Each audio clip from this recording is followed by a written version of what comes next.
direktor lavozimini kelinim Ketrin Williams Rose'ga topshiraman. To'xtang, nima? Onangizning Rose Cosmetics'dagi ulushi kelinoyingiz Ketringa o'tkaziladi. Bundan tashqari Ketrin marketing bo'yicha yangi direktor tayinlashi kerak. Axir bu meni lavozimim-ku.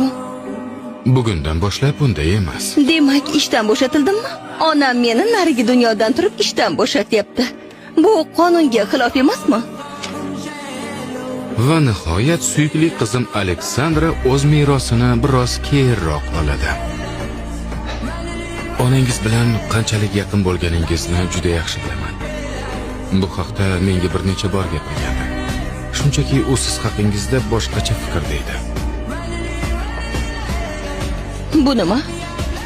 Aleksandra Rose, yolg'iz qolganingizda oching. Uyingizga boring-da, o'sha yerdagina xatchilikni oching. Umid qilamanki, vaziyat oydinlasha boshlaydi.